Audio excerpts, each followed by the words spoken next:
The day my children arrived at my empty house, they thought I had been scammed. I hadn't. I sold everything myself. The furniture was gone. The car was gone. The boxes and the dishes and the photograph albums. And 41 years of living in that house, all of it gone. They walked through every room calling my name like I might be hiding behind a bare wall somewhere. I wasn't there. I was 800 miles away, sitting in a new apartment, drinking coffee I had made myself in a city where nobody knew my name yet. And I was the happiest I'd been in 4 years. Now, let me tell you how that happened. Before I continue, I'd love to know where you're watching from today. I'm always amazed by how many wonderful people join these stories from all over the world. Tell me your city in the comments below. The decision didn't start that day. It started 6 months earlier, with one sentence I wasn't supposed to hear. But before I get there, you need to understand something about who I was before all this. After my husband passed, I became useful only when someone needed something. A babysitter. A house with a big driveway for holidays. A woman with a casserole and nowhere else to be. That is who I had become, without anyone deciding it and without anyone meaning any harm by it. It just happened. The way things do when you stop pushing back. And I had stopped pushing back a long time before I admitted it to myself. My name is Constance. Connie to people who know me. 64 years old, retired schoolteacher. Lifelong resident of Macon, Georgia, mother of 3 grown children who love me the way people love furniture they've had so long they've stopped seeing it. I don't say that to be cruel. I say it because it's true and because the truth is where this story starts. Now, the sentence I wasn't supposed to hear. What did she overhear? And who said it? My oldest daughter is Claire. She is 41 and she is extremely organized and she expresses love by solving problems, which is wonderful, unless you are the problem she has decided to solve. After Richard died, Claire stepped in. She handled the estate paperwork. She handled the insurance. She drove me to my first Christmas without him and sat next to me in the church pew. And held my hand. I was grateful. Deeply grateful. But somewhere between that first Christmas and the one 3 years later, something shifted. The helping started to feel less like support and more like management. She started finishing my sentences. She started answering questions people asked me. She started calling the doctor's office just to follow up on appointments I was perfectly capable of following up on myself. I let it happen. That's on me. When someone takes something off your plate, it's easy to let them. And then one day you look down and the plate is empty and you realize you haven't fed yourself in years. My son Daniel was gentler about it, but the effect was the same. He'd call on Sundays and ask how I was doing in the tone of voice you use for someone who might not be doing well. Like he was checking a box. Like I was a task. My youngest, Sarah, lived the farthest away, Portland, Oregon, and called the least, which actually made her the easiest to be around. She didn't know enough about my daily life to manage it. The 3 of them had a group chat. I know because Sarah accidentally sent me a message meant for it. Just once. Just one message. It said, "Should we start talking to Mom about the house?" I was 63 years old. I had lived in that house for over 30 years. And my children were having a group chat about whether it was time to have the talk with me. That one message planted a seed. But the sentence that broke everything open? That came later. In my own kitchen. It was a Sunday afternoon in early October. Claire and her husband Greg had come for lunch. Daniel had driven over too, which was unusual. He lives 40 minutes away, and usually our visits were scheduled. This felt like the 3 of them had decided something and were checking in with each other in person before telling me. I was in the kitchen putting away dishes. They were in the living room. The door was partly open. I wasn't eavesdropping. I want to be clear about that. I was putting away plates that I had washed and dried in my own kitchen, in my own house, on a Sunday afternoon. I was not sneaking. And I heard Greg say, his voice a little low, but not low enough, "Well, at her age, she's not going anywhere." Pause. And then Claire said, "Exactly. That's why it makes more sense for us to just." She stopped. She must have heard me move in the kitchen, Or maybe she just had a feeling. The way you get a feeling when something is about to go wrong. I set the plate down on the counter very carefully. At her age, she's not going anywhere. I have thought about those 7 words more than I can count. At her age. Not going anywhere. As if I were a piece of furniture they were deciding what to do with. As if 64 meant stopped. As if the life I had left in me was already spoken for. I walked into the living room. I smiled. I poured more sweet tea and asked Daniel about his job, and I sat with them for another 2 hours. And the whole time, somewhere quiet and still inside me, a decision was forming. I didn't know yet what it looked like. I just knew something had to change. And I knew for the first time in a long time that I was the one who was going to change it. But what does a 64-year-old woman do when she decides to start over? Where does she even begin? I started small. That's not dramatic. That's just true. I started where I could start. The week after that Sunday lunch, I did something I hadn't done in years. I sat down at the kitchen table with a legal pad, not a phone, not a laptop, a legal pad and a pen the way I used to plan things when I was a person who made plans, and I wrote down 2 columns. Column 1, what do I have? Column 2, what do I want? The first column was easier than I expected. The house paid off. Richard and I had finished the mortgage in 2015. His life insurance had been modest, but careful. My teacher's pension covered my monthly needs with a little left over. I had a savings account I had not touched in 2 years. Because I had not needed it, and also because spending money on yourself feels strange when you have gotten out of the habit. Column 2 took me 3 days. I kept crossing things out. Not because they were wrong, but because I kept catching myself writing down what I was supposed to want, closer to the grandchildren, maybe a smaller place, instead of what I actually wanted. So I put the legal pad away. I took a walk. And I asked myself one honest question: if nobody was watching, what would you do? The answer came back so fast it surprised me. I had always wanted to live somewhere near water. Not the ocean, necessarily, just water. A lake, a river, something you could see from a window in the morning and feel the particular quiet of. Richard and I had talked about it for years as a someday thing. Someday never came. I had always wanted to take a painting class. Not a hobby class, a real one. The kind where the instructor corrects your work and expects you to improve. I had always wanted to live somewhere that was mine, not a family home full of decisions made. In 1989, not a house that held grief in every corner, not a place people called Mom's house with the slight implication that it was a waiting room. Mine. A place that was just mine. I started researching cities. I did not tell anyone. Not because I was sneaking. Because I had learned from 64 years of being female and Southern and somebody's mother that the moment you tell people a plan, they start improving it. They add their concerns and their hesitations and their love, and by the time everyone is done helping, the plan doesn't look like yours anymore. This plan was going to stay mine until it was done. She's researching. She's planning. But nobody knows yet what comes next. Over the next 3 months, I did things I'd been putting off for years. I called a painter to repaint the living room and the kitchen neutral colors, the kind that photograph well. I fixed the drip in the upstairs bathroom.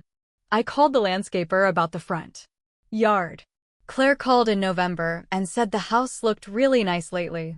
She sounded pleased. Like I was finally taking care of myself. She thought I was nesting. I was staging. I listed the house in December. Not with a big agency, with a quiet local realtor named Patricia, who had gone to Richard's funeral and who understood without my saying so that I needed this handled discreetly. Connie, she said, when I sat down in her office and explained what I wanted. Do your kids know? Not yet. She looked at me for a long moment. Then she said, okay. Just okay. That's all. I have never forgotten that. The house sold in 6 weeks. Good market, priced right, and I had taken care of it for 31 years, which counts for something. In January, I started donating. The furniture that was too big, too old, or too heavy with memories gone. Richard's workshop. Tools went to a vocational program at the high school. His books went to the library sale. His fishing gear went to Daniel, who I left on the porch with a note, because I knew if I handed it to him in person I would not get through the conversation dry-eyed. Letting go of things is not the same as letting go of the person. I had to remind myself of that more than once. I sold the car in February. It was too big for me, a sedan Richard had bought in 2017 that I drove to the grocery store and church and nowhere else. I sold it to a man who paid fare and drove it away the same afternoon. That evening, I stood in the garage looking at the oil stain on the concrete where that car had sat for 7 years, and I felt something I didn't have a name for yet. Not grief. Not relief. Something in between, which might just be what change feels like from the inside. The closing date on the house was March 3rd. I had found my apartment in Chattanooga the previous month. 2nd floor, 2 bedrooms, a balcony that faced the Tennessee River. A painting studio 2 blocks away. A life-size city with real people in it who did not know me as anyone's mother or widow yet. I put down a deposit in January and I did not tell a single soul. The plan is nearly complete. The family has no idea. What happens when the house is finally empty? The last night I slept in that house, I didn't sleep much. I lay on the air mattress I'd bought for the occasion and I listened to the house. Old houses have sounds, the furnace settling, the pipes in the walls, the particular creak of the second stair from the top that Richard always meant to fix. I lay there and I listened to all of it one last time. I wasn't sad. That surprised me. I thought I would be devastated. What I was instead was ready. Just ready. The way you feel on the last morning of a long vacation when it was good and full and you are grateful and also it is time to go home. Except home was somewhere else now. Home was a 2nd floor apartment with a river view and 240 miles between me and the woman I used to be. The movers came at 7 in the morning. A small crew, the furniture I was keeping, which wasn't much, fit into half a truck. By 11 o'clock the house was empty. I handed the keys to Patricia. She hugged me on the front porch. "You sure about this?" she asked. "More sure than I've been about anything in 4 years," I said. I drove away in the rental car. I did not look in the rearview mirror. I had written letters. One for each of my children, in the careful handwriting I used as a teacher for 30 years, mailed the evening before with a delivery date that meant they would arrive the next day. Each letter said the same essential things. I love you. I have sold the house. I have moved to Chattanooga. I am fine. I am better than fine. I will call you when I arrive. And then one more line, the same in all 3 letters, that I had thought about for weeks before I wrote it. I spent 4 years waiting for my life to resume. It turns out the only thing I was waiting on was myself. They've received the letters. They've gone to the house. Now what happens? My apartment in Chattanooga smelled like fresh paint and a neighbor's coffee when I walked in the first time. I stood in the living room for a moment with the afternoon light coming through the balcony door and hitting the hardwood floor at an angle that made everything look golden, and I thought, this is mine. I chose this. Nobody managed me into it. I unpacked my kitchen first, the way I always have. Kitchen first, then bedroom, then everything else. It took 2 days and I did it at my own pace, stopping when I wanted to and starting when I felt like it, with no one arriving to help in a way that moved at their speed instead of mine. For the first week, I kept expecting someone to need something from me. That instinct, the checking, the waiting, the is there anything I should be doing, it doesn't leave right away. You have to retrain yourself to exist without it. The painting studio was called the Blue Door, a husband and wife operation in a converted storefront 2 blocks from my building. I walked in on a Wednesday and signed up for a beginner's class and felt embarrassed about being a beginner, which I reminded myself was the point. The instructor, a woman named Opal, maybe 50, with paint on her left forearm and a direct manner I liked immediately, looked at my first attempt and said, "You're going too carefully. Paint bolder. You can fix a bold mistake. You can't do anything with a timid one." I have thought about that every day since. I joined a walking group that met Tuesday mornings on the Riverwalk. 6 women, ages ranging from 60 to 78. We walked and talked and knew nothing about each other's families, which was the most relaxing social arrangement I had experienced in years. I ate dinner alone 3 nights a week and enjoyed it. That is something people don't say out loud. But it's true. Dinner alone at your own table with a book or the news or just the evening out the window is a pleasure they don't tell you about until you've earned the right to it. I called my children the evening I arrived, as I'd promised. Claire was first. How did the children react? And what did Claire say when she finally got through to her mother? Claire answered on the first ring. Mom. Her voice was not angry exactly. Something more complicated than angry. The voice of a person who has been very worried and is now relieved and furious at the same time. Hi, sweetheart. I'm here. I'm safe. You sold the house. Not a question. I sold the house. Without telling us. Yes. Long pause. Mom, why? And I thought about the 7 words. At her age, she's not going anywhere. I had played that sentence over in my head probably 100 times in 4 months. I had thought about whether to say it out loud, whether it was fair to bring it up, whether it was even the real reason or just the thing that had finally cracked open a door that had been stuck for a long time. I decided on honest. Because I needed to do something that was mine, I said. I love you. I love all 3 of you. But I spent 4 years being someone's mother in need, and I had gotten so far from myself that I couldn't find my way back in that house. Silence. Then Claire said, very quietly, I didn't know you felt that way. I know you didn't. That's on both of us. That conversation lasted 2 hours. Parts of it were hard.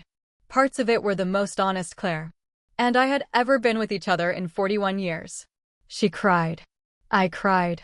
We said things that were overdue by years. Daniel called the next morning. He was less upset and more bewildered, which is Daniel, and mostly wanted to make sure I was all right.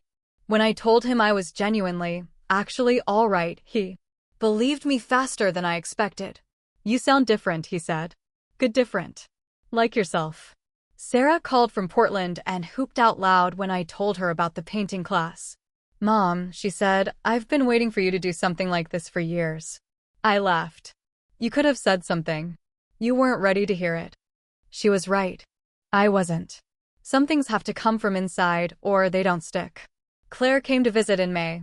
She drove down from Macon, 6 hours, by herself. She arrived with flowers and the slightly over-prepared energy of a woman who has been rehearsing a conversation. We sat on my balcony and watched the river, and she said, I think Greg and I were treating you like a problem to manage. I'm sorry. I looked at my daughter, this strong, capable, over-organized woman who is so much like me. It used to scare me, and I said, you learned it from watching me put myself last. We both had something to unlearn. She reached over and held my hand. We sat there for a long time without saying anything. The river kept going. The afternoon light did what it does here in May. And I thought, this is what it was supposed to feel like all along. I want to say something to you before I go. If you are sitting somewhere right now feeling like your chapter has been written, like the people around you have quietly decided that your story is mostly done and you're just in the long ending, I want you to hear this. They're wrong. Not because they're bad people. The people in my life are not bad people. They love me. But love can become a habit, and habits stop seeing clearly. You are the only one who can see yourself clearly. I am not telling you to sell your house. I am not telling you to move 800 miles from your family. I am telling you that the version of you that has wants and dreams and places she'd like to go and things she'd like to try, that woman does not have an expiration date. She is not too old to start over. Those words don't mean anything. I painted my first real painting last month. It was of the river at dusk, and it was clumsy and the color wasn't quite right, and Opal said it was a solid first try, and I hung it in my kitchen where I can see it from the table. Every morning I make my coffee. I sit at that table. I look at that painting. And I think, I made that. I chose this. I am still here. Don't wait for someone's permission to be here too. Thank you for spending this time with me. Take care of yourselves really, truly, all the way.